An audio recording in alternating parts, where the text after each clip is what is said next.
Okay, so hello everyone and welcome back to the next chapter. आज हम start कर रहे हैं फिजिक्स का हमारा पहला चैप्टर. हम एक एक करके we are studying every chapter of class 10 science. और अगर आपने अभी तक नहीं देखा है so we have already uploaded a video of class 10th chapter number 1 of chemistry, chemical reactions and equations.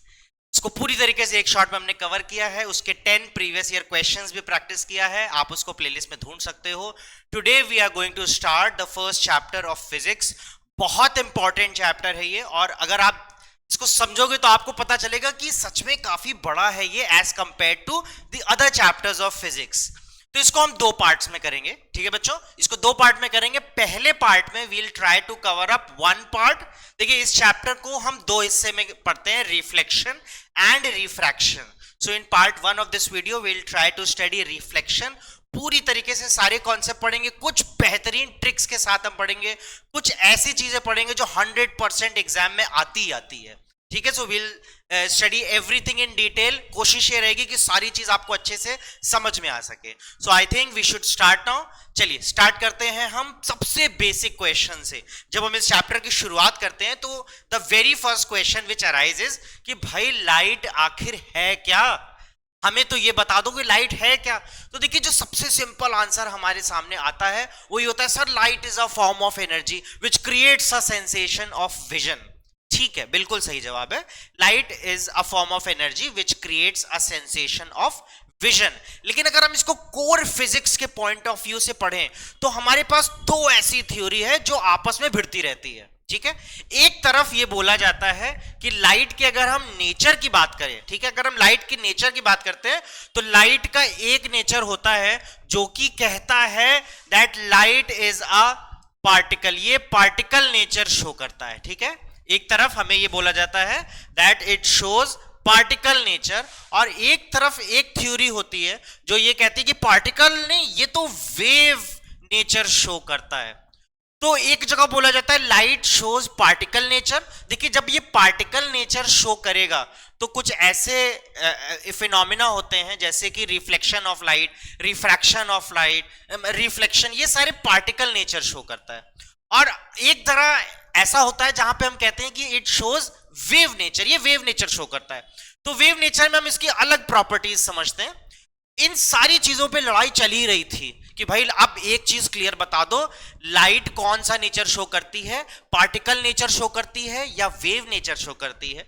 और अल्टीमेटली ये डिसाइड होता है that light shows both the nature.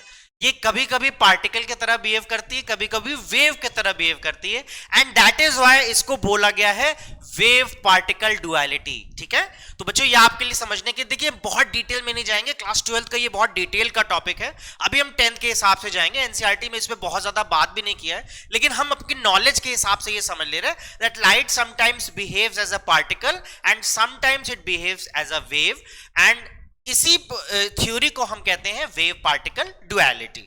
ठीक है, चलिए अब ज्यादा बहुत डिटेल में हमें नहीं जाना है, अपने सिलेबस के हिसाब से हम स्टिक रहेंगे. तो व्हाट मेक्स थिंग्स विजिबल, आखिर ऐसा क्या होता है कि हमें चीजें दिखने लगती हैं. भाई कुछ तो आप लोग में से कुछ कहेंगे कि सर ये कैसा सवाल है, भाई हमारे पास आंख है. सर इसका जवाब है what makes things visible, sir हमारे पास आंख है और आंख की वजह से हमें सारी चीजें दिखने लगती हैं. सो देखिए, इसका टेक्निकली करेक्ट है जवाब कि it is the reflection of light which makes things visible. आपको जो भी चीजें इस वक्त दिख रही है तो it is all because of reflection of light. कि एक सोर्स होता है, सोर्स से लाइट निकलती है, लाइट जाके उस ऑब्जेक्ट से टकराती है, टकराने के बाद वापस आपके आंखों तक पहुंचती है.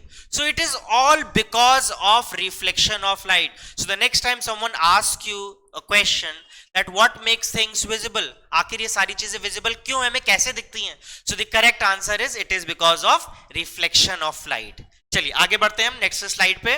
so the next slide is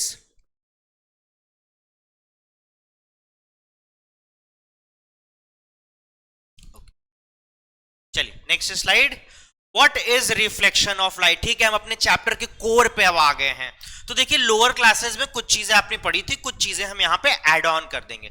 basic से स्टार्ट करते हैं। बेसिक, तो अगर आप इसकी डेफिनेशन पे आ जाओगे तो मेरे ख्याल से आपको हर जगह एक बेसिक डेफिनेशन यही पढ़ाई जाती है। देखिए रिफ्लेक्शन का क्या मतलब होता है। रिफ्लेक्शन का ये मतलब होता है कि आपके पास एक सरफेस है, एक ऐसा सरफेस है जो कि लाइट को एक साइड से दूसरे साइड नहीं जाने देता है। तो जब लाइट आके इससे टकराती है तो ये इसको वापस उसी मीडियम में भेज देता है जहां से ये आई है।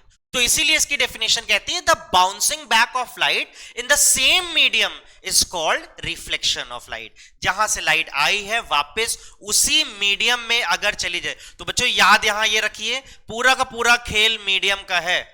अगर मीडियम चेंज हो गया तो कोई और फिनोमेना, मीडियम चेंज नहीं हुआ तो कोई और फिनोमेना। यहां पे हम कहते हैं that since the medium is not changing so this is reflection of light. तो रिफ्लेक्शन ऑफ लाइट फिर से याद कर लीजिए, it is the bouncing back of light into the same medium.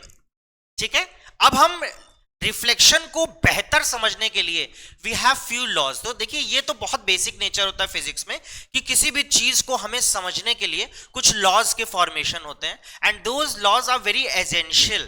तो यहां पे भी हम लॉज ऑफ रिफ्लेक्शन के बारे में आइए पढ़ते हैं। तो लॉज ऑफ रिफ्लेक्शन हमारे दो बेसिक लॉज हैं। पहला लॉ हमसे क्या कहता है, पहला लॉ हमसे ये कहता है, देखिए अगर हम एक यहां पे एक बेसिक स्ट्रक्चर बना दें तो ये एक हमारा सरफेस हो गया, लाइट ऐसे आ रही है और स्ट्राइक करने के बाद ये रिफ्लेक्ट करके बाउंस बैक हो गई। अब यहां पे अगर आप कुछ बेसिक कंस्ट्रक्शन कर लें, देखिए बच्चों इस पॉइंट को हम कहते हैं पॉइंट ऑफ इंसिडेंस। यहां पे अगर मैं एक परपेंडिकुलर इमेजिनरी लाइन बना दूं तो इसको हम कह देंगे नॉर्मल। आप सभी को पता है कि इस रे को हम कहते हैं इंसिडेंट रे एंड द रे of light which bounces back is called reflected ray।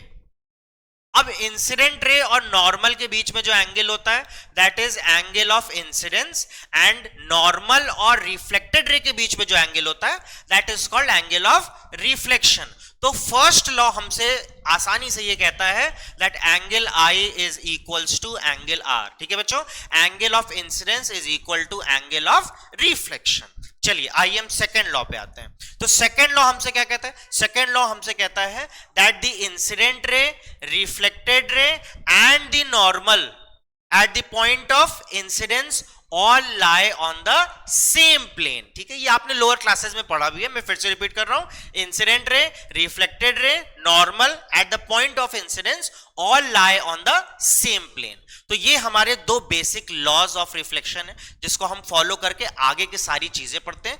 ये हमारा एक तरीके से बेसलाइन हो जाता है और इसी बेसलाइन से रिलेटेड हम सारे टॉपिक्स पढ़ेंगे। ठीक है, चलिए बच्चों मेरे ख्याल से आपको यहां पे लॉज ऑफ रिफ्लेक्शन समझ में आ गया है।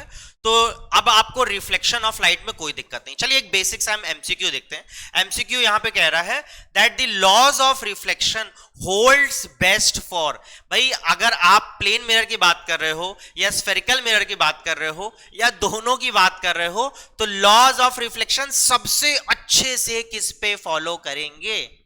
अब कभी कभी स्टूडेंट्स यहां पे सोचने लगते हैं कि नहीं नहीं मिरर पे सबसे अच्छे, ये प्लेन मिरर पे सबसे अच्छे से करेगा। कुछ लोग सोचते हैं नहीं नहीं नहीं स्फेरिकल मिरर पे सबसे अच्छे से करेगा।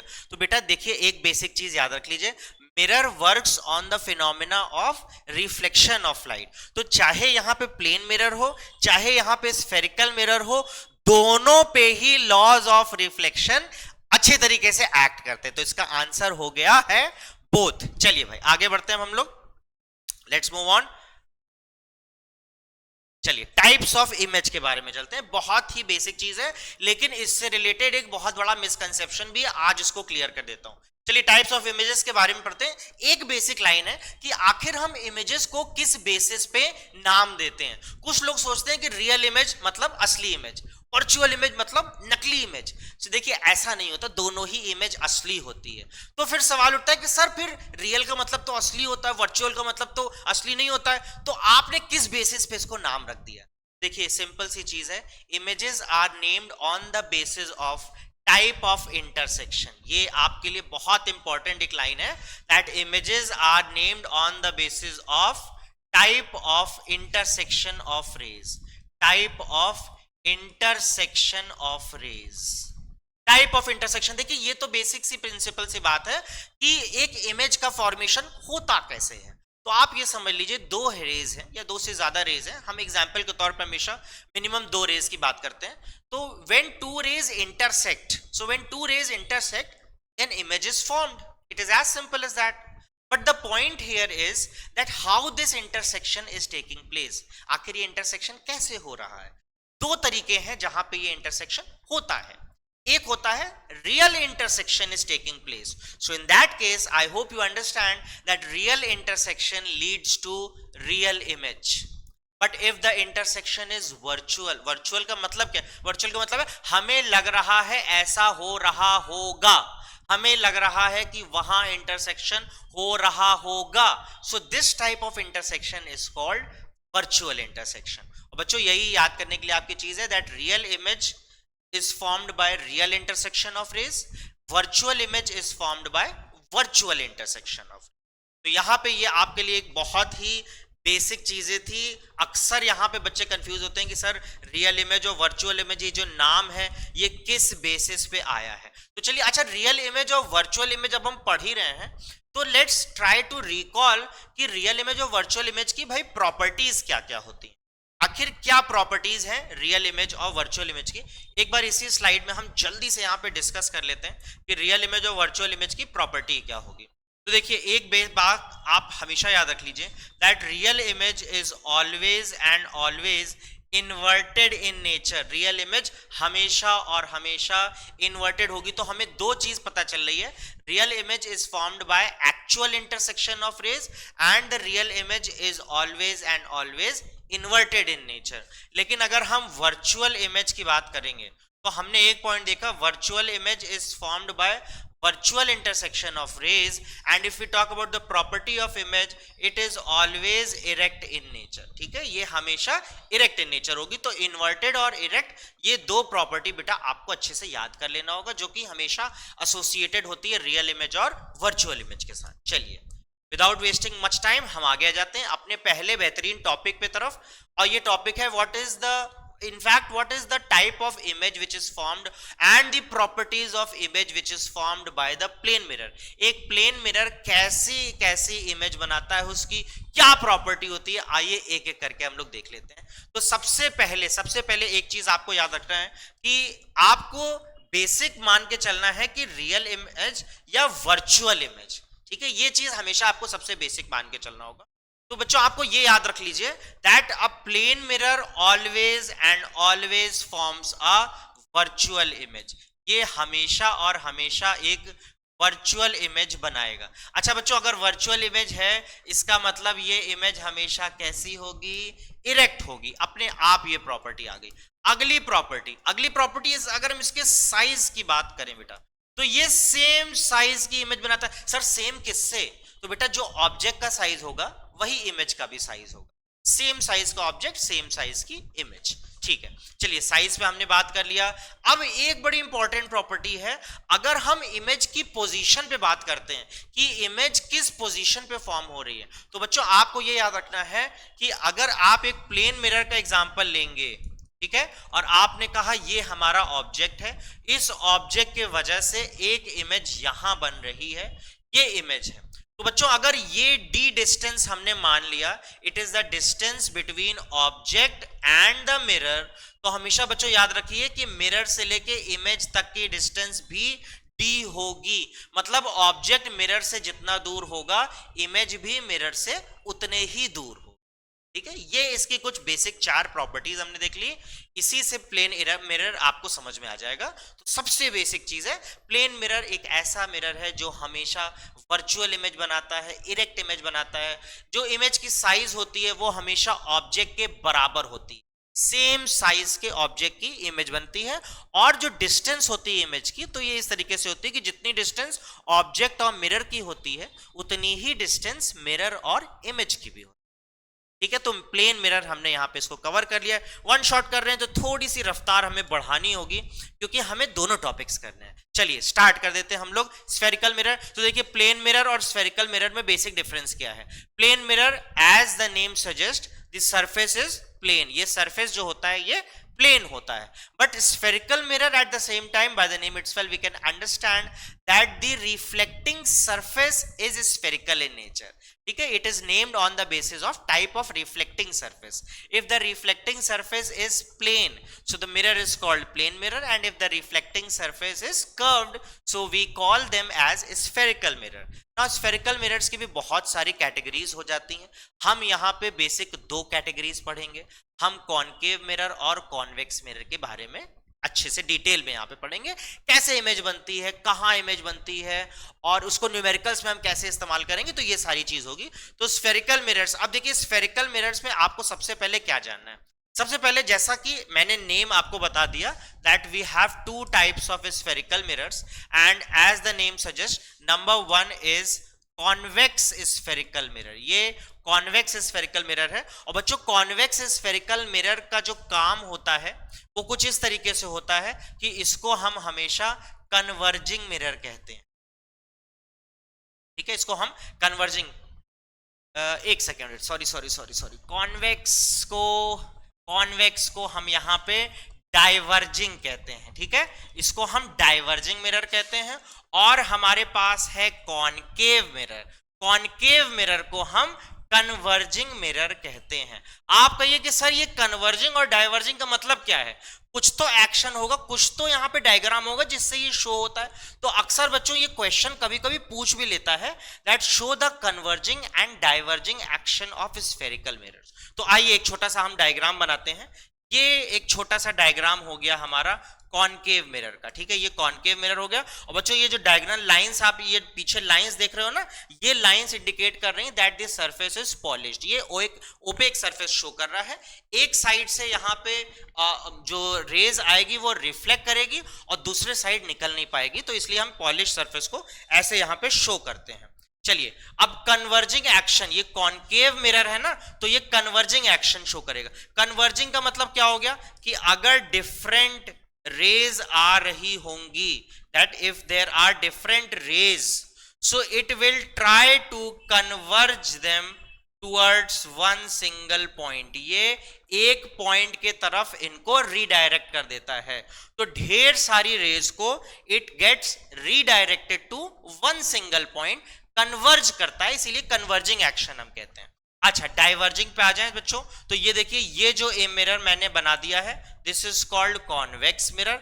अब बच्चों इसका डाइवर्जिंग एक्शन आप देखिए, ये आने वाली रेज को क्या करता है, एक पॉइंट से अवे करता है. अगर बच्चों हमने एक पॉइंट को डॉटेड लाइन से पीछे बनाए, तो ये देखिए इस पॉइंट को हम देखें तो इस पॉइंट से ये अवे जा रही हैं, away. So this is diverging action of the convex mirror. ठीक है बच्चों, तो ये हो गया हमारा converging and diverging action of the spherical mirrors. कभी कभी बेसिक क्वेश्चन ये पूछ लेता है that show the converging and diverging action, तो इसी के लिए मैंने आपको यहाँ पे डायग्राम के साथ बता दिया. चलिए आगे बढ़ते हैं भाई, let's move on to the next topic. अब स्फेरिकल मिरर आपको पता चल गया है, जल्दी से हम यहाँ पे इसके सारे पार्ट्स देख लेते हैं. तो देखिए बच्चों, ये हमारा एक कॉनकेव स्फेरिकल मिरर और कॉन्वेक्स मिरर दोनों हम यहाँ पे एक साथ डायग्राम की मदद से देखेंगे.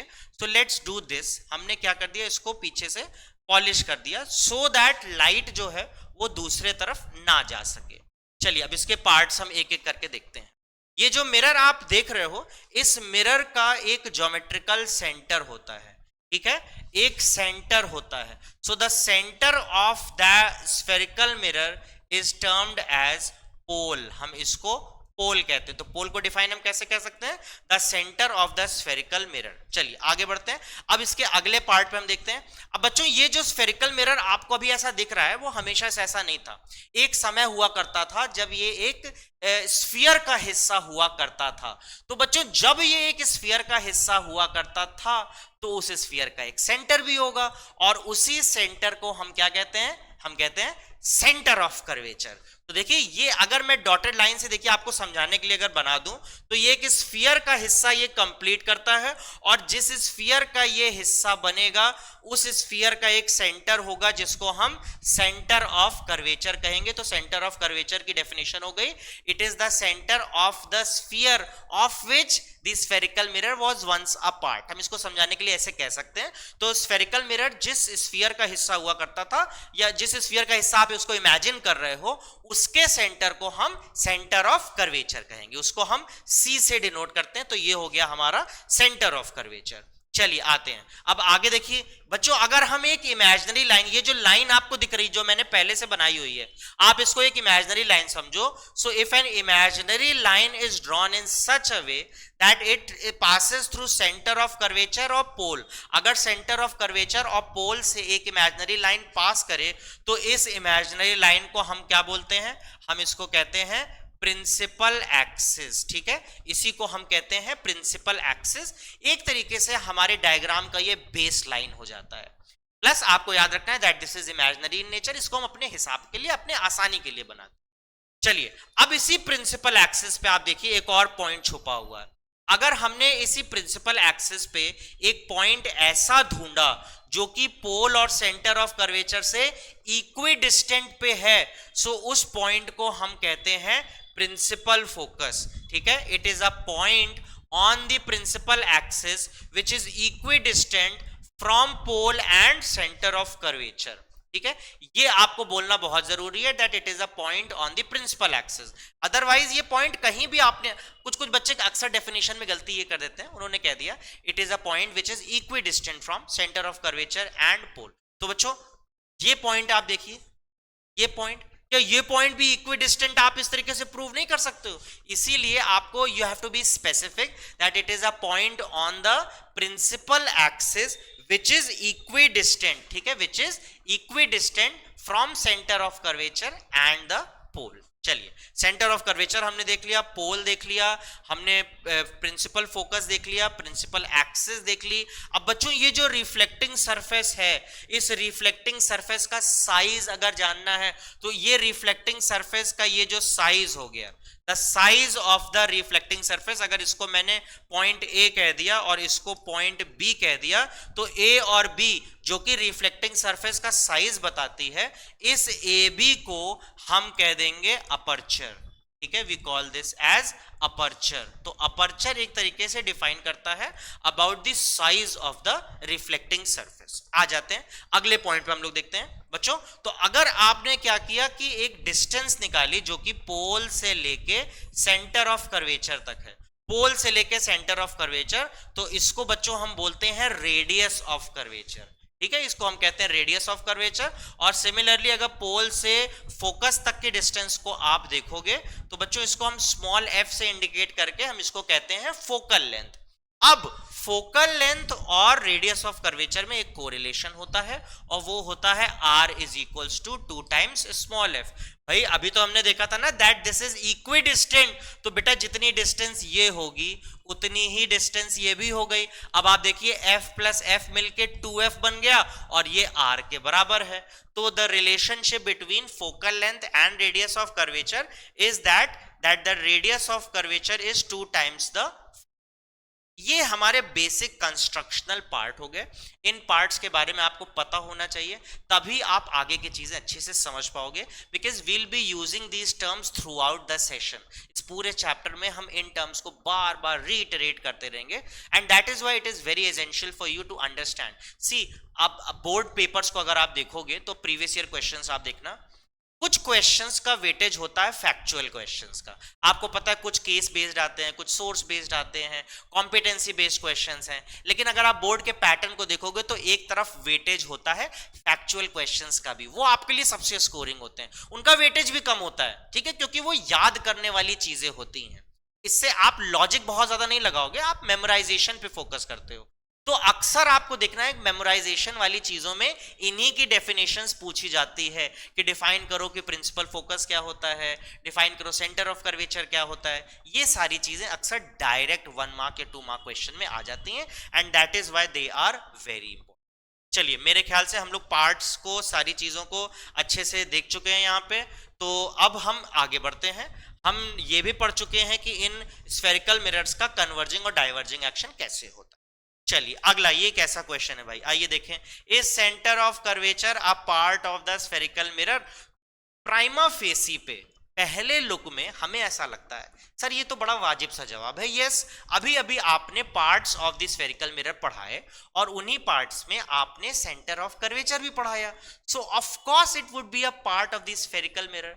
But here is the catch, you need to understand कि हमने इसमें बहुत सी चीजें कंस्ट्रक्शन में अपने से बना, मतलब अगर आप बेटा एक स्फेरिकल मिरर देखोगे तो उस स्फेरिकल मिरर में कहीं पे भी आपको प्रिंसिपल एक्सिस दिखेगी नहीं, फोकस आपको दिखेगा नहीं। हाँ, वो बात अलग है कि हम उसको स्पॉट कर सकते हैं, बट ये चीजें आपको दिखेगी नहीं, सेंटर ऑफ कर्वेचर हमें दिखता नहीं है। So it is actually not a part of the spherical mirror. और आप देखे भी, अभी आपने डायग्राम में भी देखा कि ये स्फेरिकल मिरर के बाहर होता है। So the correct answer is no, it is not a part of the spherical mirror, मतलब मिरर का अपना हिस्सा नहीं, मिरर के बाहर होता है ये। इसको हम अपनी सहूलियत के लिए बना देते हैं, ठीक है। So it is not a part of the spherical mirror, ये स्फेरिकल मिरर के अंदर नहीं होता है।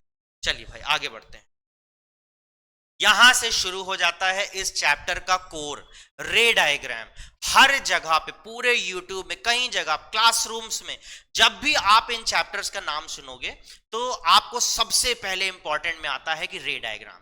आप बोर्ड का 10 साल का पेपर उठा के देख लो, गारंटीड लिखित तौर पे कह सकता हूं ऐसा कोई साल नहीं रहा जब रे डायग्राम से सवाल ना पूछा जाए। आप समझ लीजिए कि इस टॉपिक के पूछे जाने की प्रोबेबिलिटी एग्जाम में प्योरली 100% है, 99 भी नहीं बेटा, ये 100% है। एंड दैट इज वाई ये आपके लिए सबसे एसेंशियल हो जाता है। आइए स्टार्ट करते हैं, बट बिफोर हम इसके लॉज पढ़ें, इसके नियम कानून पढ़ें, एक क्वेश्चन मन में ये आपके आना चाहिए कि ठीक है सर आपने इसके हमें नियम कानून बता दिए कि रे डायग्राम्स कैसे बनता है, आप हमें ये तो बताओ कि रे डायग्राम है क्या, है क्या ये चीज भाई, किस तरीके का डायग्राम है ये। तो चलिए इसको समझने के लिए आप यहां ये जान लीजिए, this is a part, this is a diagram जो कि हमें बताता है कि अगर ऑब्जेक्ट की पोजीशन यहां पे है तो इन रिस्पेक्ट टू दिस उसकी इमेज कहां बनेगी। एक ऐसा डायग्राम जो हमें बताता है कि अगर ऑब्जेक्ट इस जगह पे है तो उसकी इमेज किस जगह बनेगी। ऑब्जेक्ट की पोजीशन चेंज होती रहती है और ये डायग्राम उसके हिसाब से हमें बताता रहता है कि अच्छा ऑब्जेक्ट की पोजीशन चेंज हो गई तो अब इमेज यहां बनेगी। तो रे डायग्राम एक ऐसे डायग्राम्स होते हैं which keeps on telling us the position of image with respect to the position of object, ठीक है। तो ये रे डायग्राम होते हैं, बेसिक्स आपने जान लिए। अब हम सीधे सीधे इसके रूल्स पे आ जाते हैं। रे डायग्राम ऐसे भी आप कोई भी डायग्राम नहीं बना सकते, there are some rules which you need to follow and these are very important. Again I would like to tell you that if you look at the previous year papers, ये laws जो है हमारे, मतलब रे diagram कैसे बनाए जाते हैं, इनसे क्वेश्चन कई बार आए हैं, कई बार इस तरीके से क्वेश्चन आते हैं। आइए एक एक करके हम लोग डिस्कस कर लेते हैं। पहला तरीका, पहला लॉ हमसे यहां कह रहा है ray parallel to the principal axis falling on the spherical mirror, मतलब क्या होगा, कैसे होगा, रे कैसे जाएगी अगर एक ray of light principal axis के पैरेलल है, ठीक है, ray parallel to the principal axis falling on the spherical mirror. तो ये देखिए बच्चों, अगर एक ray of light principal axis के पैरेलल जाएगी तो after reflection it will always pass from focus. Concave mirror में मैंने आपको ये बना के दिखा दिया कि अगर एक ray of light principal axis के पैरेलल जाएगी तो पैरेलल टकराने के बाद, मतलब पैरेलल जाएगी and after striking the mirror it will always pass from focus, ठीक है। अगर हम इधर आ जाएं, इस केस में कॉन्वेक्स के केस में देख लें, हल्के से बस शब्दों में बदलाव होता है, पैरेलल रे इधर भी आ रही है, मगर क्योंकि इसका डाइवर्जिंग नेचर होता है तो इसने क्या किया, इसको डाइवर्ज कर दिया। बट ऐसा लगता है that it appears to pass from focus. तो यहां पे देखिए, a ray of light if it is parallel to the principal axis then it either passes from the focus or it appears to pass from the focus, ठीक है। ये diagram आपके सामने दिख रहा है कि अगर एक ray of light principal axis के पैरेलल है तो या तो ये सचमुच फोकस से पास करेगी आफ्टर रिफ्लेक्शन, या तो हमें लगेगा ऐसा, it appears as if it is passing from the focus, ठीक है। तो ये हमारा फर्स्ट लॉ है, बहुत इंपॉर्टेंट है। अपने रे डायग्राम्स में हम कंटिन्यूअसली इसको हर बार इस्तेमाल करते हैं, इसीलिए आपको ये अच्छे से याद करना होगा। बेसिक, बहुत बेसिक लॉ था। चलिए आगे बढ़ते हैं। तो पहला लॉ आप सभी को क्लियर है। सेकंड लॉ पे आ जाते हैं। सेकंड लॉ कहता है ray passing through the principal focus and falling on the spherical mirror. ठीक उसका ऑपोजिट। अभी तक क्या था, अभी तक पैरेलल थी और पैरेलल से टकराने के बाद फोकस से जाती थी। अब क्या कह रहा है, फोकस से जाके अगर टकराएगी तो कैसी हो जाएगी। तो बेटा जस्ट फ्लिप द स्क्रिप्ट, अगर पैरेलल है तो फोकस से जाएगी और अगर फोकस से जा रही है तो जाके पैरेलल हो जाएगी। ठीक है, सिंपल सा यहां पे रूल है। आप देखिए, इसको मैं ड्रॉ करके बता देता हूं। अक्सर ये डायग्राम इस तरीके से मैंने आपको बताया कि पूछ लिया जाता है एग्जाम में।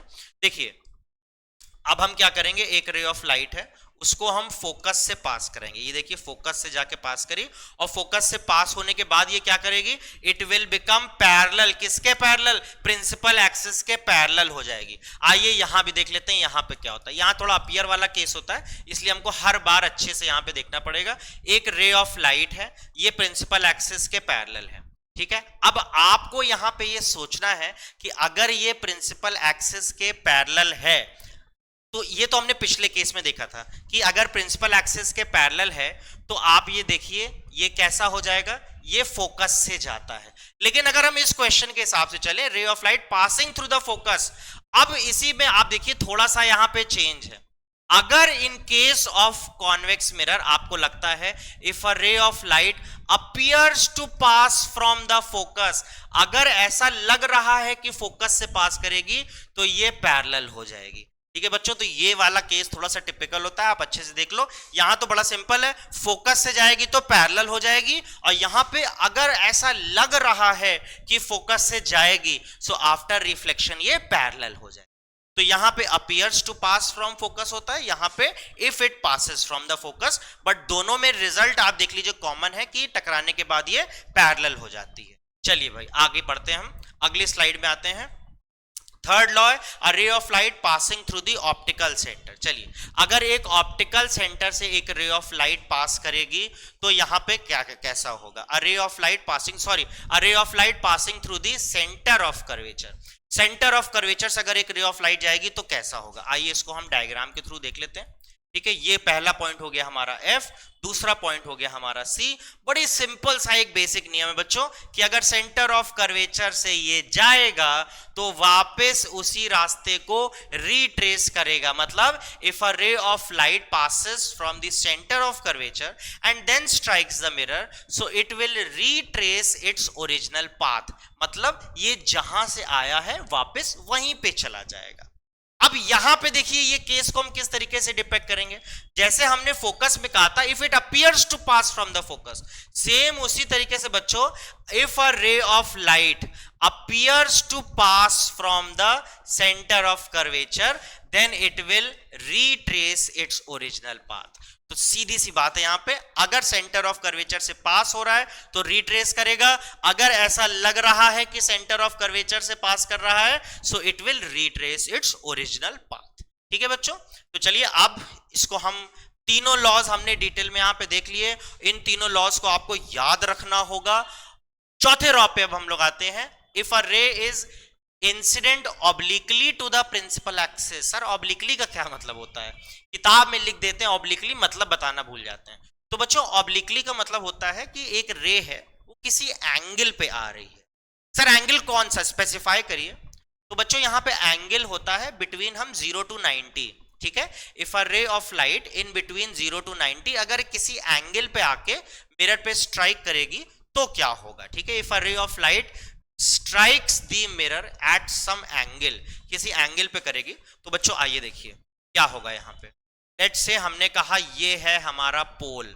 ठीक है, यहां पे भी हम देख लेते हैं, ये है हमारा पोल। ये आप देखिए बच्चों, अगर एक रे ऑफ लाइट इस तरीके से आती है, आप देख सकते हो ये हो गया हमारा एंगल ऑफ इंसिडेंस, तो ये इस तरीके से रिफ्लेक्ट करेगी that the angle I is equal to angle R।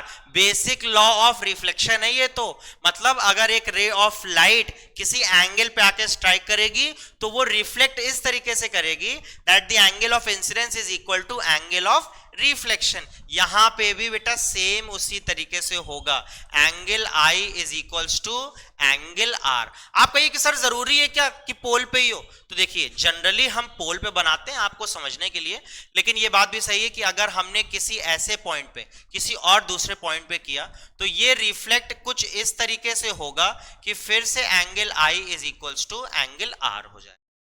These are the 4 basic laws। ये 4 लॉ हैं, शॉर्ट में से क्वेश्चन बोर्ड में पूछा भी गया है। इन चारों लॉस को अगर आप समझ लेंगे तो आपको रे डायग्राम में कोई भी दिक्कत नहीं होगी। चलिए मेरे ख्याल से बहुत इंतजार हो गया, हम लोगों को अब रे डायग्राम पे चलना होगा। एक इंपॉर्टेंट पॉइंट है भाई, देख लीजिए क्या इंपॉर्टेंट पॉइंट है। In all the above cases the laws of reflection are followed. मैंने अभी भी आपसे बताया भी था कि बेसिक लॉ ऑफ रिफ्लेक्शन है, at the point of incidence the incident ray is reflected in such a way that the angle of reflection equals the angle of incidence. इन सारे लॉ को फॉलो करते हुए ये देखा जाता है कि लॉज ऑफ रिफ्लेक्शन सारे के सारे फॉलो कर रहे हैं। और यहां पे एक बहुत बेहतरीन सा सवाल होता है कि सर इन्हीं लॉज ऑफ रिफ्लेक्शन को बेसिस बना के क्या आप ये एक्सप्लेन कर सकते हैं कि वो जो सेंटर ऑफ कर्वेचर वाला केस था कि अगर एक ray of light centre of curvature से पास हो रही है, so why it retraces it's original path, ये क्यों रिट्रेस कर रही है? तो वहां पे केस में बच्चों अगर आप देखोगे कि जब वो सेंटर ऑफ कर्वेचर से एक रे ऑफ लाइट जाती है तो जब वो स्ट्राइक करती है मिरर को तो एंगल ऑफ इंसिडेंस वहां पे कितना बनता है? एंगल ऑफ इंसिडेंस बनता है 0 degree, and as a result angle of reflection भी 0 डिग्री होता है, वो रिट्रेस कर जाती है सेम डायरेक्शन में। ठीक है, तो ये इंपॉर्टेंट एक पॉइंट था कि इन लॉज को समझने के दौरान, इन लॉज को पढ़ने के दौरान हम अपने मन में ये रखें that basic laws of reflection जो होते हैं वो फॉलो होते हैं। Let's learn how to avoid errors in ray diagram। अब ये इसका क्या मतलब है भाई? रे डायग्राम में क्या एरर हो जाएगा? अपने आप हम सही बनाएंगे तो भी एरर हो जाएगा? हाँ जी हो जाएगा। आप ये देखना, मैं अभी आपको बेसिक एक चीज बताऊंगा, जब आप रे डायग्राम बनाओगे आप सही सही सारे लॉज को अप्लाई करोगे फिर भी मिस्टेक हो जाती है। उन मिस्टेक से बचने के लिए मैंने आपके लिए एक ट्रिक बनाई, एक बहुत शानदार ट्रिक है, एक ऐसी ट्रिक जिसमें आपको अगर वो ट्रिक आप याद रखोगे तो आपको रे डायग्राम बनाने से पहले ही पता चल जाएगा कि उसकी इमेज कहां बनेगी है। मैं हमेशा इस तरीके से इसको पढ़ाता हूं, एक बार अगर आप इसको समझ लोगे बेटा तो कभी भी आपको रे डायग्राम में तो कोई मिस्टेक होनी नहीं, एकदम गारंटीड बता रहा हूं।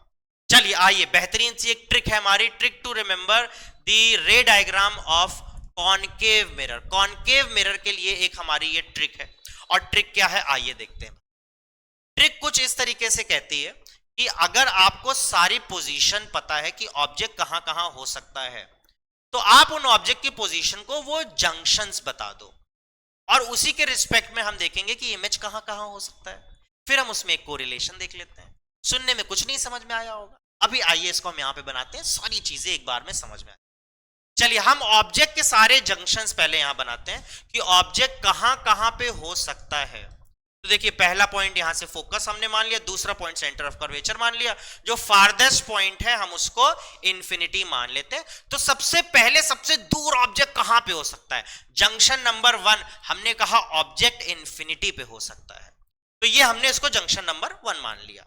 अब ऑब्जेक्ट इंफिनिटी से थोड़े फाइनाइट डिस्टेंस पे आगे, दूर है मगर एक फाइनाइट डिस्टेंस पे, तो कहां पे है? आपने कहा सर यहां कहीं पे होगा, इसके बीच में होगा, सेंटर ऑफ कर्वेचर और इंफिनिटी के बीच में होगा, तो क्या इस पोजीशन को हम in between centre of curvature and infinity बोलेंगे? The answer is no, we don't describe this position this way because infinity अपने में एक हाइपोथेटिकल पॉइंट है, इसीलिए हम इस पोजीशन को कह देते हैं बियॉन्ड सेंटर ऑफ कर्वेचर, मतलब सेंटर ऑफ कर्वेचर के पीछे है।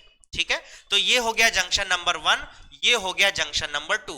अब ऑब्जेक्ट और आगे आया तो उसको पहला अगला जंक्शन यहां पे क्या मिलता है?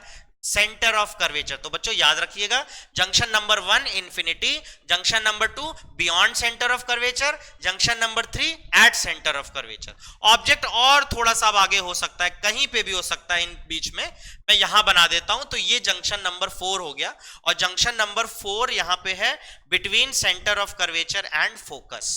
ठीक है, ऑब्जेक्ट और आगे आया, अब उसको ये पहुंच गया फोकस पे, और इसको हमने जंक्शन नंबर 5 किया।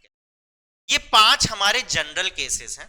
आप एक चीज याद रखिए, इन केस ऑफ कॉनकेव मिरर हमारे रे डायग्राम्स में देयर आर 6 केसेस।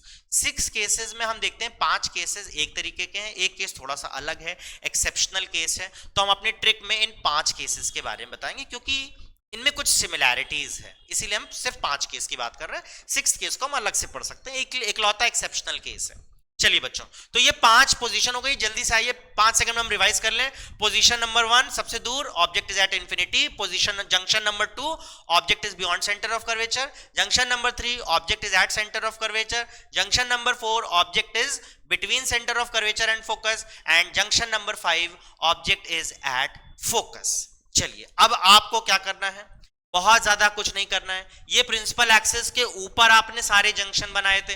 अब आप यहां से एक यू टर्न ले लो, और यू टर्न आपने जैसे लिया तो प्रिंसिपल एक्सिस के नीचे सारे जंक्शन मार्क कर दो। आप प्रिंसिपल एक्सिस के नीचे पहला जंक्शन आपको जो दिख रहा है वो दिख रहा है फोकस। तो प्रिंसिपल एक्सिस के नीचे पहला जंक्शन है फोकस। और आगे आएंगे तो अगला जंक्शन हमें यहां पे मिल रहा है बिटवीन एफ एंड सी। अच्छा बच्चों, बिटवीन एफ एंड सी का ये मतलब नहीं होगा कि ठीक एट द सेंटर, ठीक है, एफ और सी के ठीक बीच में नहीं होगा। एफ और सी के बीच में कहीं पे भी इस पोजीशन को मैंने कह दिया जंक्शन नंबर 2। और आगे अगर हम आए तो अगला जंक्शन हमें मिल रहा है centre of curvature, at centre of curvature. और आगे अगर अब आते हैं तो अगला जंक्शन हमें मिल रहा है बियॉन्ड सेंटर ऑफ कर्वेचर। और बहुत दूर, अगर हम सबसे दूर चले जाएंगे तो 5वां जंक्शन बच्चों हमें मिल रहा है इंफिनिटी पे। ये 5 जंक्शन हमने प्रिंसिपल एक्सिस के ऊपर बनाए, फिर यहां से नीचे उतरे। इसी पोजीशन में हम ऐसे गए और ऐसे घूम के नीचे आ गए, तो इसी पोजीशन में हमें प्रिंसिपल एक्सिस के नीचे 5 जंक्शंस मिल गए।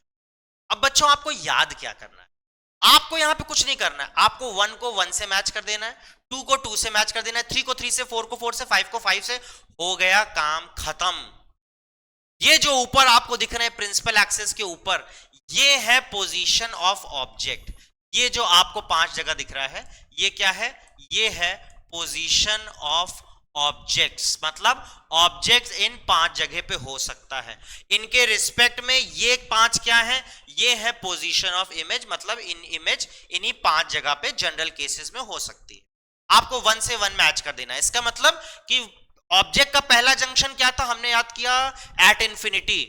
और नीचे से इमेज का पहला जंक्शन क्या था, फोकस। तो अगर आपसे पूछा जाए कि ऑब्जेक्ट अगर कॉनकेव मिरर में, इन case of concave mirror object is at infinity, तो इमेज कहां बनेगी, आपने तुरंत बता दिया कि इमेज जो होगी वो बनेगी फोकस पे। आइए तीसरे जंक्शन पे, सेकंड को स्किप करके तीसरे जंक्शन को देखते हैं। तो आपने कहा कि अच्छा ऊपर से तीसरा जंक्शन, तो पहला तो इंफिनिटी था, दूसरा बियॉन्ड सी था, और तीसरा जंक्शन बेटा हमारा था एट सेंटर ऑफ कर्वेचर। इसकी इमेज कहां बनेगी, तो आइए ट्रिक के हिसाब से याद करते हैं। अच्छा, नीचे से तीसरा जंक्शन कौन सा था, पहला फोकस, दूसरा बिटवीन एफ एंड सी, तीसरा एट सी, हमें याद हो गया। आइए एक और एग्जांपल देखते हैं। इन केस मान लीजिए आपसे बोला गया कि आपको रे डायग्राम बनाना है कॉनकेव मिरर का, object is between F and C. तो इन जनरल लोग क्या करते हैं कि ठीक है, ऑब्जेक्ट को बिटवीन एफ एंड सी लगाया, लॉज लगाते हैं, और अब हम इन लॉज की मदद से पता करते हैं इमेज कहां बनेगी। लेकिन कैसा होगा अगर आपको डायग्राम बनाने से पहले ही पता चल जाए, है ना, अजब बात है ना। ये बहुत, ये आप समझ लीजिए ये एरर से आपको बचा लेगा। आइए जल्दी से इसको ट्राई करते हैं। हमने कहा ऑब्जेक्ट है बिटवीन एफ एंड सी, जल्दी से हमने याद किया, हाँ बिटवीन एफ एंड सी ये कौन सा जंक्शन है, तो हमें लगा अच्छा between F and C junction number 4। इसकी इमेज कहां बनेगी, नीचे से चौथे जंक्शन पे। नीचे से चौथा जंक्शन कहां है, अच्छा पहला होता है फोकस, दूसरा होता है बिटवीन एफ एंड सी, तीसरा होता है एट सी, चौथा होता है बियॉन्ड सी। हमें पहले से पता चल गया, रे डायग्राम हमने नहीं बनाया, लेकिन हमें आंसर पता है कि इमेज जो होगी वो बियॉन्ड सी बनेगी। तो बच्चों इस ट्रिक के मदद से आप कभी भी रे डायग्राम बनाने से पहले ये पता कर सकते हो कि उसकी इमेज कहां बनेगी। ठीक है, अब आइए इस रे डायग्राम को हम इस्तेमाल करते हैं और अपने बेसिक लॉज को फॉलो करते हुए रे डायग्राम्स बनाते हैं। चलिए, अब मेरे ख्याल से आप लोगों को बेहतर समझ में आएगा जब हम इसको अप्लाई करेंगे। तो इसके देयर आर 6 केसेस, हम एक एक करके इसको डिस्कस करते हैं। सबसे पहले ऑब्जेक्ट कहां पे है, तो देखिए जैसा मैंने कहा ऑब्जेक्ट इज एट इंफिनिटी। हमने रे डायग्राम अभी बनाया नहीं, लेकिन हमें इमेज पहले से पता है। अच्छा ऊपर से 1, इसका मतलब नीचे से 1, और नीचे से 1 होता है फोकस। हमें पता है कि इसकी जो इमेज बनेगी वो फोकस पे बनेगी। आइए देख लेते हैं भाई कैसे बनेगी। चलिए, ये हो गया फोकस। अच्छा बच्चों, इंफिनिटी से आने वाली जो रेज होती हैं वो कैसी होती हैं, इंफिनिटी से आने वाली जो रेज होती हैं ये पैरेलल होती हैं। इन्फिनिटी से आने वाली रेस पैरेलल है। और एक लॉ हमने पढ़ा था that if ray of light is parallel to the principal axis and strikes the mirror then it passes from focus. ठीक है, ये हम देखेंगे कि फोकस से इस तरीके से पास करेगा और बच्चों जहां पे इंटरसेक्शन हो रहा है वहीं पे इमेज बन जाएगी। हमें पहले से पता था कि इमेज फोकस पे बनेगी और फोकस पे लॉ के हिसाब से बन रही है। A ray diagram is incomplete without stating the properties of the image. तो आइए इस इमेज की प्रॉपर्टी हम लोग एक एक करके डिस्कस करते हैं। क्योंकि रियल इंटरसेक्शन हुआ है तो रियल इमेज, रियल है तो इन्वर्टेड है। साइज की अगर हम बात करें, आप खुद सोचो बेटा, ऑब्जेक्ट बहुत इन्फिनिटी पे है तो उसकी इमेज किसी को बहुत छोटी होगी। बहुत छोटी का मतलब हो गया हाईली डिमिनिश। तो तीसरी property size of the image is highly diminish. और चौथी property position of the image, as we can see image is formed at the focus. चलिए बहुत बढ़िया, पहला केस यहां पे हमारा कंप्लीट होता है। आ जाते हैं हम केस नंबर 2 पे। हमें पहले से पता है कि ऑब्जेक्ट अब कहां पे होगा। अच्छा, ऊपर से दूसरा जंक्शन है बियॉन्ड सेंटर ऑफ कर्वेचर, तो हमारी ट्रिक के हिसाब से इमेज कहां बननी चाहिए, बिटवीन एफ एंड सी। नीचे से दूसरा जंक्शन, पहला तो एफ है, दूसरा बिटवीन एफ एंड सी है।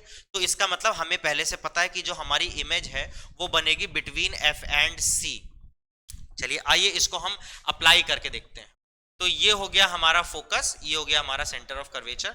ऑब्जेक्ट हमारा कहीं यहां पे था बियॉन्ड सेंटर ऑफ कर्वेचर। तो हम देखिए एक एक करके रूल अप्लाई करेंगे। तो बच्चों देखो, दो रूल तो हमने 4 पढ़े थे, but in order to create uniformity we will be using two laws.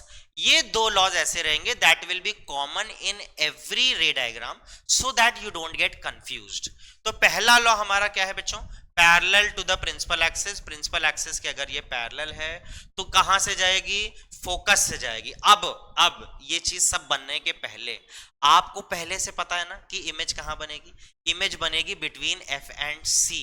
ठीक है, तो अब आप देखिए आपने लॉ फॉलो किया और ये फोकस से आपने पास करा दिया। ठीक है, दूसरी रे हम कैसे पास करें, हमेशा याद करो सबसे कॉमन तरीका ऑब्लिकली। एक रे ऑफ लाइट है, आप उसको ऑब्लिकली यहां पे मतलब इस एंगल ऑफ इंसिडेंस पे स्ट्राइक कर दो। अब ये इसी एंगल ऑफ इंसिडेंस पे रिफ्लेक्ट कर जाएगी, ये हमारा इंटरसेक्शन पॉइंट मिल रहा है और ये हमारी इमेज बन गई। अक्सर देखा गया है कि आप इंटरसेक्शन बना के छोड़ देते हो, but it is very essential कि आप ये एक इन्वर्टेड एरो बनाओ।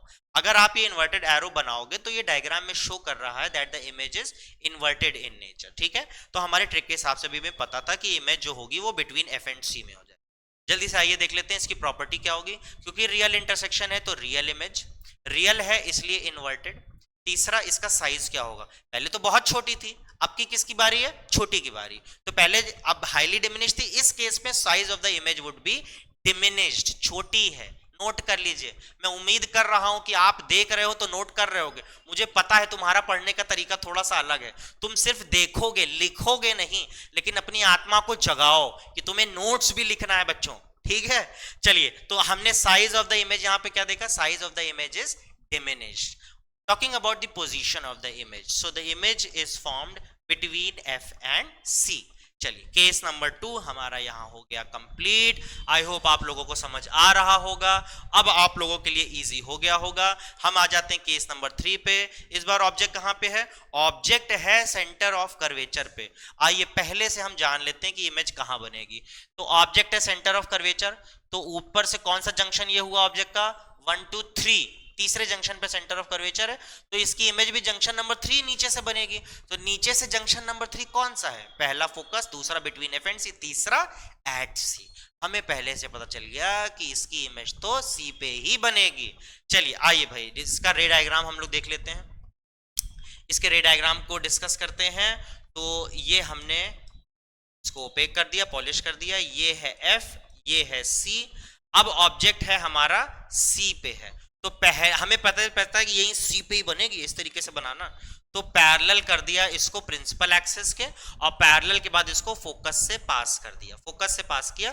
दूसरी रे जो होगी हमारी ऑब्लिकली होगी, और ऑब्लिकली के साथ साथ यहाँ पे ये इस तरीके से इंटरसेक्ट करेगी, और आप देख सकते हो बच्चों इमेज जो है वो सी पे बन गई है। ठीक है, आइए तो हमें पहले से पता था कि ये तो सी पे बनने वाली है, हम तो ट्रिक से पढ़ के आए हैं, गलत क्यों करेंगे।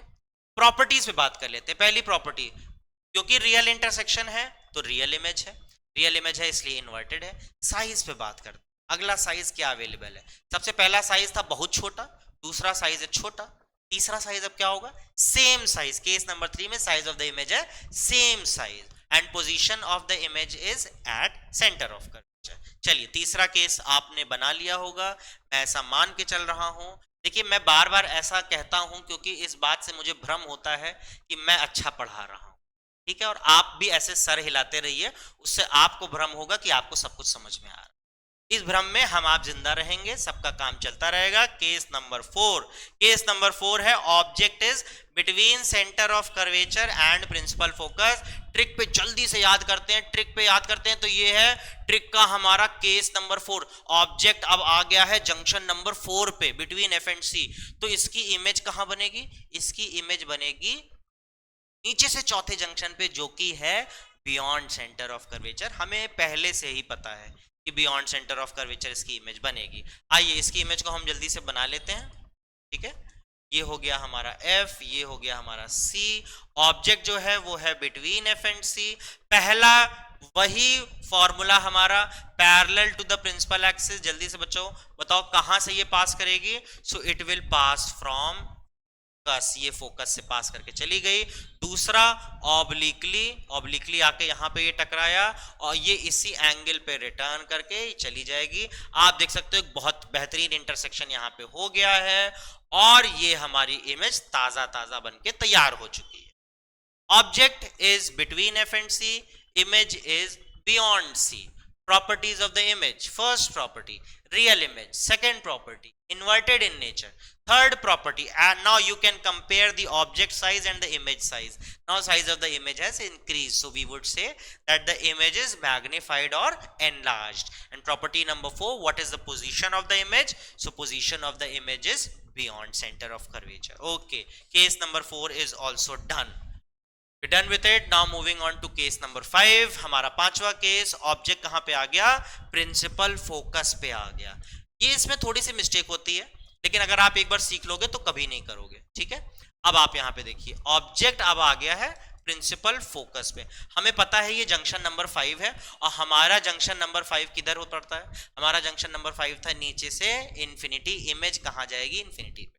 तो बच्चों एक आप याद रखो, एक चीज ये नोट कर लीजिए, दैट इंफिनिटी से आने वाली रेज भी पैरेलल होती हैं और इंफिनिटी को जाने वाली रेज भी पैरेलल होती है, ठीक है। Clear enough?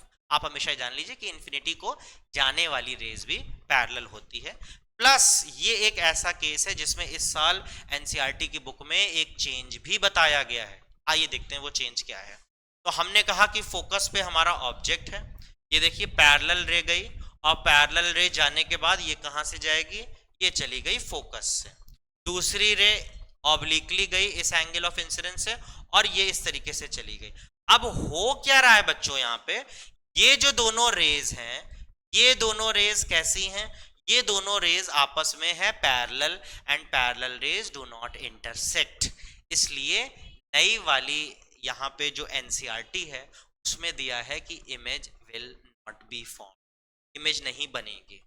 कंसेप्चुअली अगर हम देखें तो पैरेलल जो रेज होती हैं दे मीट एट इंफिनिटी, पुरानी एनसीईआरटी के हिसाब से। और अगर हम इस एनसीईआरटी अभी के हिसाब से अगर हम पोजीशन पे भी बात करें तो हम कहते हैं पहली चीज इमेज नहीं बनेगी, इमेज इज नॉट फॉर्म। और दूसरी चीज अगर हम यहाँ पे इमेज की प्रॉपर्टीज मान लीजिए अगर बन रही है तो ये इमेज कहां बनेगी, ये इमेज बनेगी इंफिनिटी पे और वहां पे उसकी प्रॉपर्टीज क्या होगी, रियल होगी, इन्वर्टेड होगी, इमेज का साइज बहुत ज्यादा हो जाएगा, हाईली एनलार्ज्ड होगी, ठीक है।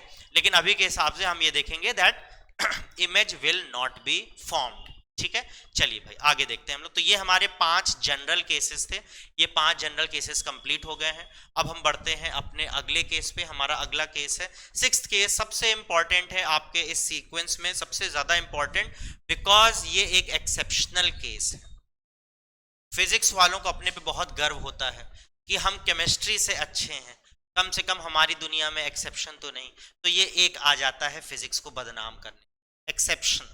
किस तरीके से एक्सेप्शन है, ऑल्दो हम इसके एक्सेप्शंस को बड़े इजीली डिफाइन भी कर सकते हैं, ऐसा क्यों हो रहा है, केमिस्ट्री के एक्सेप्शंस की तरह नहीं है कि बस यूं ही मन कर रहा है। चलिए आगे देखते हैं हम लोग केस नंबर 6। अब इस बार ऑब्जेक्ट ने सारे जंक्शंस को क्रॉस कर दिया, 5वें जंक्शन को भी क्रॉस कर दिया, मतलब ऑब्जेक्ट आ गया यहां पे। ये कौन सी पोजीशन है, object is between P and F, between P and F आ गया बच्चों। तो देखिए तरीका हम वही लेंगे लेकिन इमेज फॉर्मेशन पे ध्यान देंगे। तो पहली रे गई पैरेलल और पैरेलल के बाद ये कहां से जाएगी, फोकस से जाएगी, ठीक है, फेयर इनफ। दूसरी रे हमने भेज दिया इसको ऑब्लिकली और ये इस तरीके से जा रही है।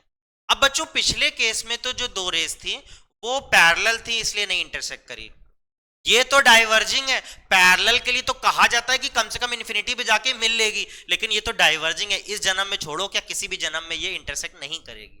अब क्या होगा अगर हम इसको पीछे प्रोड्यूस करें, ठीक है, अगर हम इसको पीछे प्रोड्यूस करें तो हमें ऐसा लग रहा है कि ये पीछे इंटरसेक्ट कर रही है, ऐसा लग रहा है, इट अपीयर्स, और यहां पे इमेज हमें ऐसा लग रहा है कि इमेज बनी है। तो बेटा लग रहा है का मतलब क्या हो गया, लग रहा है का मतलब हो गया कि image is virtual in nature, it appears as if the intersection is taking place there, virtual intersection हो रहा है, तो इमेज कैसी होगी, ये वर्चुअल इमेज। इसको देख लीजिए बेटा, ये बहुत इंपॉर्टेंट है, ज्यादातर एग्जाम्स में इसी को घुमा फिरा के पूछता है। आइए इसमें हम प्रॉपर्टीज को डिस्कस कर लेते हैं। तो पहली प्रॉपर्टी, अब खुद आप बताओ, ये रियल इंटरसेक्शन से बनी कि वर्चुअल, तो जवाब होगा वर्चुअल इंटरसेक्शन से बनी है, वर्चुअल इमेज होगा। वर्चुअल इमेज है तो उसकी अगली प्रॉपर्टी क्या होगी, इरेक्ट होगी। साइज पे बात कर लेते हैं, ये बड़ा विजुअल है, आप देख सकते हो इतना बड़ा ऑब्जेक्ट है उतनी बड़ी इमेज है। So image is magnified in nature. और इसकी इमेज की पोजीशन देखिए, इमेज की पोजीशन आपको डिफाइन करने, एक एक शब्द पे बहुत ध्यान से दीजिएगा, बहुत ध्यान आपको देना एक एक शब्द पे। मैंने कहा the image appears to form behind the mirror, image appears to form, ऐसा लग रहा है, भाई वर्चुअल है ना इसलिए आपको अपीयर्स वर्ड यूज करना हो। तो ये थे हमारे कॉनकेव मिरर के 5 केसेस, सॉरी 5 जनरल केसेस और एक एक्सेप्शनल केसेस, टोटल 5 + 1 6 बेहतरीन रे डायग्राम्स के केसेस हैं। आपका कोई भी एग्जाम हो, चाहे बोर्ड एग्जाम हो चाहे होम एग्जाम हो, इन रे डायग्राम से क्वेश्चंस 100% आता ही आता है। चलिए मेरे ख्याल से आपको रे डायग्राम समझ में आ गया है, आगे अगर है तो अब हम लोग आगे बढ़ते हैं। ये आपके लिए प्रैक्टिस के लिए है, ठीक है, let's try solving some positions using our trick, ठीक है, आपके लिए ये प्रैक्टिस के लिए है। मैं आपको यहाँ पे 2 क्वेश्चन पूछता हूँ, आपको ट्रिक से बताना है, ठीक है, रे डायग्राम नहीं बनाना है, रे डायग्राम पहले से आपको, रे डायग्राम बनाने के पहले आपको बता देना होगा कि इमेज वो कहाँ बनेगी। चलिए जल्दी से चेक कर लेते हैं। कॉनकेव मिरर है, यहाँ पे हमने ऑब्जेक्ट जो प्लेस किया है सबसे पहले हमने रखा है बियॉन्ड सेंटर ऑफ कर्वेचर। अब जल्दी से मुझे बता दो बियॉन्ड सेंटर ऑफ कर्वेचर अगर है तो जंक्शन नंबर इसका क्या होगा। आप मेरे ख्याल से मन में बुदबुदा रहे होगे, sir sir sir sir sir ये तो दूसरा जंक्शन है। वेरी गुड, तो ये दूसरा जंक्शन है। इमेज कहाँ होगी सर, नीचे से दूसरा जंक्शन, पहला जंक्शन फोकस था और दूसरा जंक्शन कहाँ होगा, yes between F and C। तो पोजीशन ऑफ इमेज बेटा यहाँ पे क्या होगा, between F and C। Image की प्रॉपर्टीज कैसी होगी, तो ये पहले 5 केसेस में आता है ना, तो रियल होगी, इन्वर्टेड होगी, प्लस दूसरा केस था तो याद करो इसका साइज क्या होगा, डिमिनिश्ड होगा, ठीक है, ये होगा इसकी प्रॉपर्टी। एक केस चलिए मैं और आपको दे रहा हूं आपके लिए। इस बार जो ऑब्जेक्ट है वो है बिटवीन F एंड C। तो मुझे पहले ये बताओ object is between F and C, तो ऑब्जेक्ट का जंक्शन नंबर कौन सा है। अगर आप बोल रहे हो तो ऑब्जेक्ट का जंक्शन नंबर है 4, तो आप सही हो। और अगर आपने 4 बोला इसका मतलब नीचे से वो 4th जंक्शन पे इमेज बनाएगी, और नीचे से 4th जंक्शन कौन सा होगा, अच्छा पहला होगा फोकस, दूसरा होगा बिटवीन F एंड C, तीसरा होगा एट C, चौथा होगा बियॉन्ड C। वेरी गुड, तो पोजीशन ऑफ इमेज बच्चों कहां पे होगी, ये होगी बियॉन्ड C। इसकी प्रॉपर्टीज कैसी होगी, रियल होगी, इन्वर्टेड होगी, साइज बताओ। चौथा केस है यस, साइज है इसकी एनलार्ज या मैग्नीफाइड, ठीक है। तो ये कुछ आपके लिए प्रैक्टिस के लिए था, आई होप आप लोगों ने इसको कर लिया होगा। अब हम आगे बढ़ रहे हैं। अब हमने क्योंकि कॉनकेव मिरर पढ़ लिए तो कॉनकेव मिरर के बाद आता है अब कॉन्वेक्स मिरर, ठीक है, कॉन्वेक्स मिरर आता है। खास बात इसमें यह है कि ये कॉनकेव मिरर की तरह 6 केसेस नहीं है, इसमें मात्र 2 केसेस हैं, 2 केसेस में काम तमाम हो जाए। आइए 2 केसेस हम लोग जल्दी जल्दी से देख लेते हैं यहाँ पे, प्लस आपको इन दोनों केसेस के बाद इसको थोड़ा सा एनालाइज करना होगा कि इन दोनों केसेस में क्या सिमिलैरिटी है।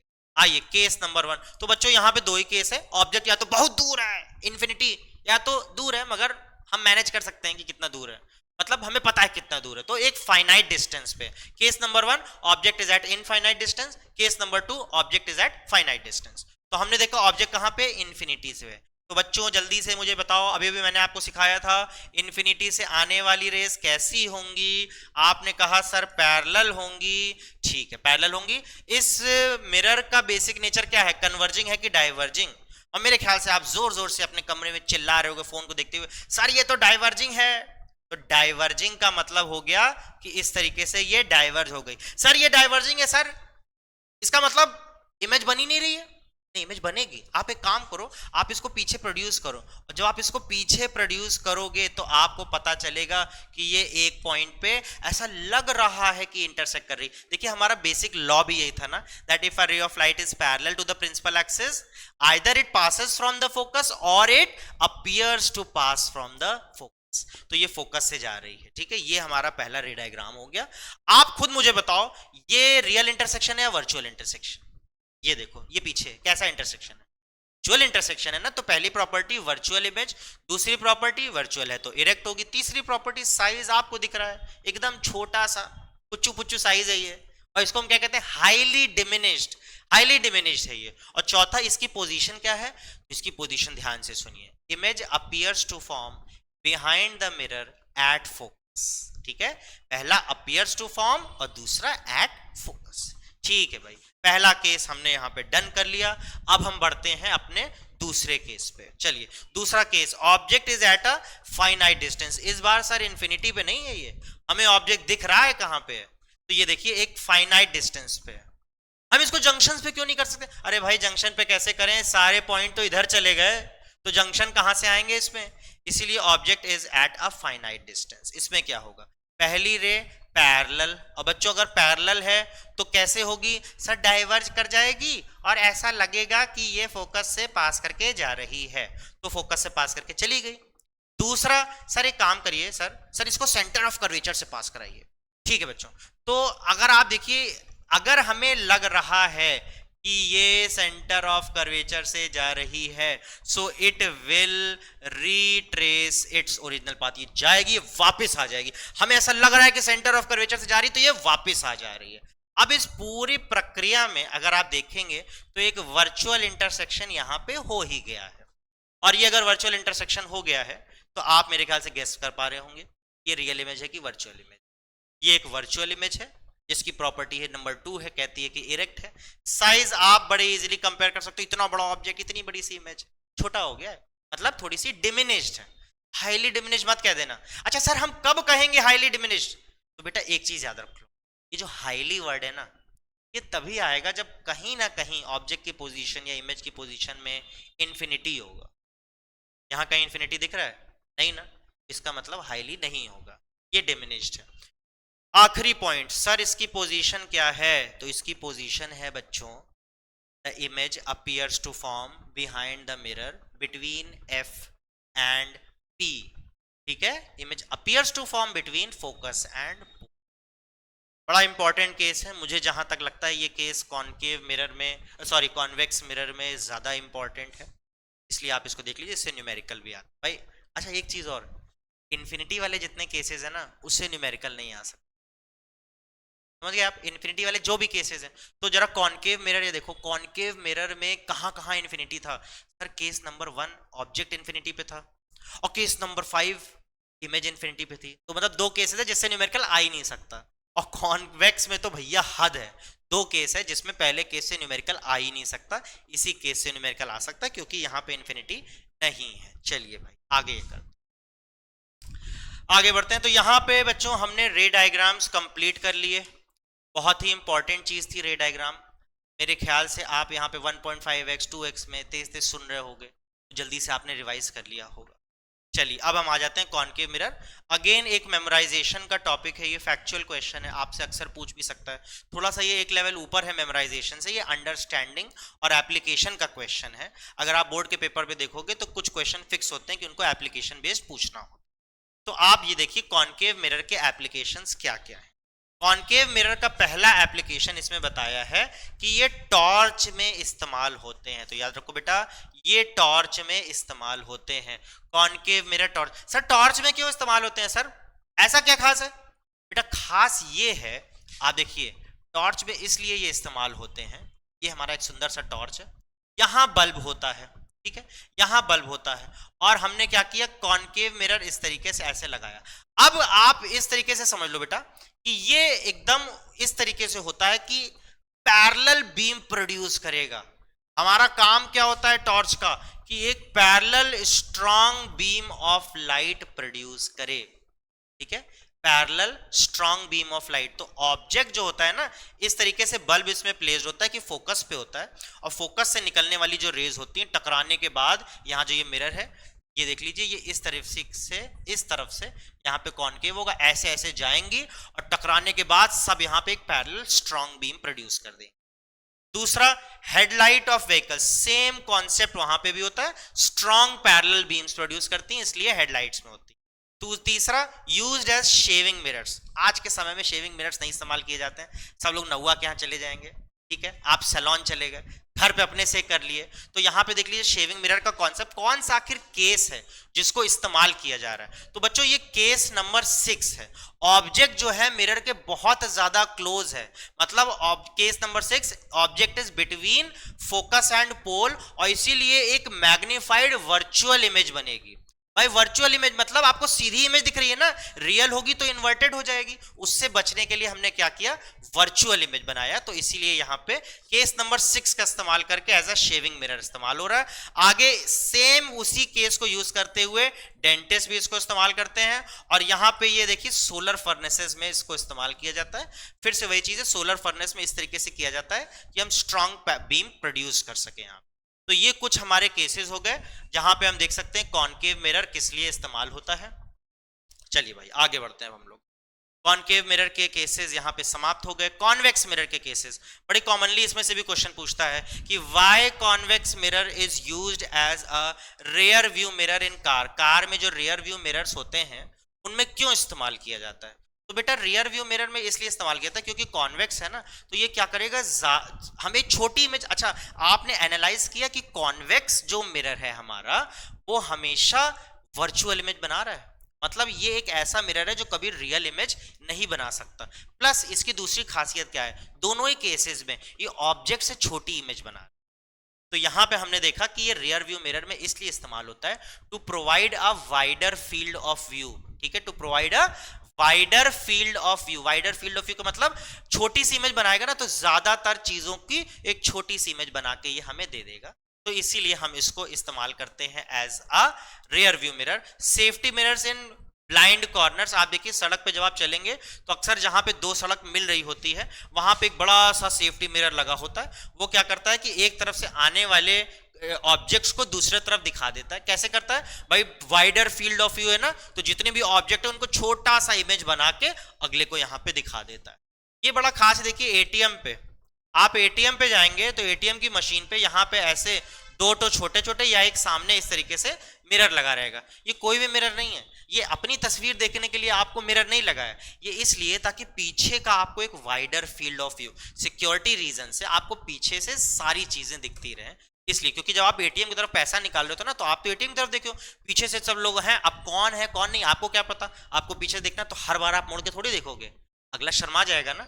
इसीलिए क्या करोगे कि आप मिरर लगे हैं उसमें देख लो, आप पीछे एकदम डिटेक्टिव की तरह बिहेव करो। अच्छा ये मिरर लगे हैं, अच्छा ये पीछे है, अच्छा ये आने वाला है, इससे पहले मैं निकल लेता हूं।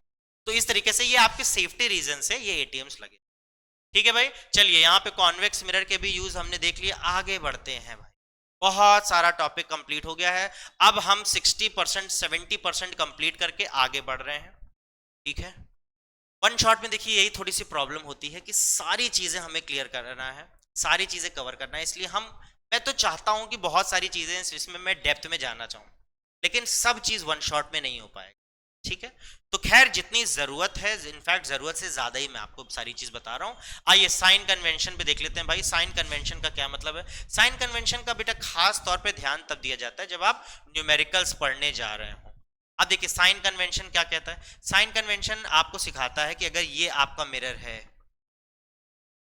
या ये आपका मिरर है तो आप क्या करो, इसको 4 क्वाड्रेंट्स में डिवाइड कर दो। ये हो गया और ये हो गया। ठीक है, ये 4 क्वाड्रेंट्स में आपने इसको डिवाइड। अब आपको यहां बेटा एक चीज याद रखना है। क्या आपको याद रखना है, आपको याद रखना है राइट इज ऑलवेज पॉजिटिव। ठीक है, right is always positive, right is always positive मतलब आप कभी भी अगर इस जगह से ये अगर आपका मिरर है तो अगर आप कभी भी उसके राइट डायरेक्शन में जाएंगे तो आप साइन लेंगे पॉजिटिव, अगर आप कभी भी लेफ्ट डायरेक्शन में आएंगे तो आप साइन लेंगे नेगेटिव। सिमिलरली आप कभी भी अगर आप अप डायरेक्शन में जाएंगे, प्रिंसिपल एक्सिस से ऊपर जाएंगे तो आप पॉजिटिव लेंगे और प्रिंसिपल एक्सिस के नीचे जाएंगे तो नेगेटिव। सर लेकिन हम लोग ऐसा कब करेंगे सर कि हम इधर जा रहे हैं उधर जा रहे हैं? जाएंगे बेटा, फिर आप जब न्यूमेरिकल करोगे ना तो अब देखना, जैसे कि फॉर एग्जांपल ये देखो, ये है हमारा कॉनकेव मिरर, इसका फोकस पड़ता है इधर को। अब आप मुझे बताओ क्या आप राइट जा रहे हो फोकस पहुंचने के लिए या आप लेफ्ट जा रहे हो? और अगर आप लेफ्ट जा रहे हो तो लेफ्ट का साइन कन्वेंशन क्या है? नेगेटिव। इससे हमें क्या समझ में आया कि कॉनकेव मिरर का फोकस हमेशा, फोकल लेंथ हमेशा नेगेटिव होता है। ये देखो ये है हमारा कॉन्वेक्स मिरर, ठीक है, इसका फोकस पड़ा इधर, तो फोकस पहुंचने के लिए आप राइट गए and right is always positive. यहां से क्या समझ में आया? That in case of convex mirror the focal length is always positive. तीन वेरिएबल्स आपके बारे में आप जान लीजिए, ये एक होता है यू, यू होता है, यू आपको शो करता है पोजीशन ऑफ ऑब्जेक्ट, यू होता है position of object. V, v क्या होता है? वी होता है पोजीशन ऑफ इमेज, ये इमेज की पोजीशन है, इतने दूर है इमेज। और एफ, एफ का मतलब होता है फोकल लेंथ। अब यहां पे आप एक फैक्ट याद कर लीजिए, ये जो यू है, यू आप याद कर लीजिए कि जिंदगी भर कोई भी न्यूमेरिकल हो, कुछ भी हो, you is always and always negative, you हमेशा नेगेटिव रहेगा, हमेशा और हमेशा। ये वी और एफ होते हैं जो अलग अलग केसेस में चेंज होते रहते हैं, लेकिन यू हमेशा नेगेटिव रहेगा। चलिए, तो ये साइन कन्वेंशन हमने देख लिया, अब हम बढ़ते हैं आगे। आगे मैग्निफिकेशन, मैग्निफिकेशन क्या है? देखिए मैग्निफिकेशन एक बहुत बेहतरीन प्रॉपर्टी है, ठीक है सर, इसको डिफाइन भी कर दीजिए। तो चलिए मैग्निफिकेशन होती क्या है? मैग्निफिकेशन हमें बताती है how many times the size of the image has changed with comparison to the object, मतलब कि जो इमेज बनी है वो ऑब्जेक्ट के मुकाबले कितने टाइम्स हो गई है, कितने टाइम्स बड़ी हो गई है, कितने टाइम्स छोटी हो गई। इसकी खास बात क्या है? इसकी खास बात यह है कि ये जो मैग्निफिकेशन होता है इसमें आपको एक साइन मिलेगा, ठीक है। मैग्निफिकेशन जब आप लिखोगे तो इसको लिखने का तरीका क्या होता है? इसका लिखने का तरीका होता है कि एक आपको साइन मिलेगा प्लस या माइनस, और एक आपको नंबर लिखा रहेगा। जहां पे बच्चों ये लिखा तो एक साथ रहेगा, लेकिन आपको इसको बाइफरकेट करके ही आंसर देना होगा। जहां पे अगर पॉजिटिव साइन है, अगर प्लस साइन है, तो ये शो कर रहा है that the image is virtual, और अगर नेगेटिव साइन है तो ये शो करता है that the image is real. Number पे आ जाए, नंबर पे बेटा तीन केसेस यहां पे हो सकते हैं। पहला केस है इक्वल टू 1, या तो ये नंबर 1 होगा, या तो ये नंबर, आप देखिए, या तो ये नंबर ग्रेटर देन 1 होगा, ठीक है, ग्रेटर देन 1, या तो ये नंबर लेस देन 1 होगा। इसका मतलब क्या है? मतलब ये है कि अगर ये नंबर 1 के बराबर है तो इसका मतलब है सेम साइज है। बेटा ये जो नंबर होता है ना, ये हमें साइज बताता है, और ये जो साइन है, ये साइन जो होती है वो हमें इमेज की प्रॉपर्टी बताती है। तो साइज पे आ जाए, अगर इक्वल टू 1 है तो सेम साइज, ग्रेटर देन 1 है तो इसका मतलब एनलार्ज्ड। सर कितने टाइम्स एनलार्ज? जो नंबर होगा उतने टाइम्स एनलार्ज, ठीक है बच्चों। और लेस देन 1 का मतलब क्या है? लेस देन 1 का मतलब हो गया डिमिनिश्ड, छोटी है। कितने टाइम्स डिमिनिश्ड है? जो भी मैग्निफिकेशन है उतने टाइम्स डिमिनिश्ड है। आइए इसका एक एग्जांपल देखते हैं। मैंने कहा magnification of N image is +2, आप बताओ इसके बारे में अब आप क्या क्या बता सकते हो? अब आपने सबसे पहले चीज कहा कि सर ये तो प्लस साइन है, प्लस साइन का मतलब ये तो वर्चुअल इमेज है। अब आप इसको तोड़ दो, आपको नंबर दिखा, सर ये तो नंबर है 2, 2 is greater than 1, greater than का मतलब ये साइज ऑफ द इमेज है वो है एनलार्ज्ड, और एनलार्ज मैंने कहा बेटा कितने टाइम्स एनलार्ज, तो आपने कहा 2 टाइम्स एनलार्ज, 2 गुनी हो गई, ठीक है। अगला एग्जांपल हमने कहा कि है -0.5, बताओ इससे आप क्या समझ में आ रहे हो, तो देखो बच्चों माइनस साइन का मतलब ये है real, 0.5 number is less than 1, इसका मतलब ये है डिमिनिश्ड, तो रियल इमेज है और डिमिनिश्ड है। आप अगर ध्यान से एनालाइज करो ना तो आप इससे और भी चीजें बता सकते हो, कौन सा मिरर है, कहाँ ऑब्जेक्ट की पोजीशन है, कहाँ इमेज बनेगी। जैसे बेटा अगर आप यहाँ पे देख लीजिए वर्चुअल के साथ साथ मैग्नीफाइड इमेज, आपने अभी तक जितने केसेस पढ़े हैं वर्चुअल और मैग्नीफाइड सिर्फ कॉनकेव मिरर बनाते हैं। आप कहीं सर कॉन्वेक्स भी तो वर्चुअल बनाता है लेकिन वो मैग्नीफाइड नहीं बनाता, वो हमेशा डिमिनिश बनाता है। तो वर्चुअल और मैग्नीफाइड कहीं पे भी हो तो केस नंबर 6 में मिलता है हमें कॉनकेव मिरर, ठीक है। इसमें अगर आप देखिए पता करें कुछ पता हो सकता है, रियल इमेज, अरे भाई रियल इमेज है, सिर्फ कॉनकेव ही रियल बना सकता है और कोई बना ही नहीं सकता। कॉनकेव में भी कौन सा केस है कि ये डिमिनिश्ड इमेज बना रहा है, डिमिनिश्ड इमेज, याद करो case number 2, object is beyond centre of curvature and image is between F and C, एक वही जंक्शन है जो डिमिनिश्ड इमेज बनाता है। तो देखिए हम तो रे डायग्राम पे आ गए, हमने तो पता कर लिया ऑब्जेक्ट कहां पे होगा और इमेज कहां पे होगी, तो ये मैग्निफिकेशन हमें सब कुछ बता दे, everything about the type of image, size of the image, type of the mirror, position of the object, position of the image, हमें सब चीज ये बता दे, ठीक है। चलिए भाई मैग्निफिकेशन हमने यहाँ पे समझ लिया है, अब हम बढ़ते हैं आगे। मिरर फॉर्मूला, भाई न्यूमेरिकल आ गया, न्यूमेरिकल अभी तक जो तुम लोग स्किप कर करके यहाँ तक शायद पहुंच रहे हो कि सर जल्दी से न्यूमेरिकल कराइए, बहुत समय हो गया।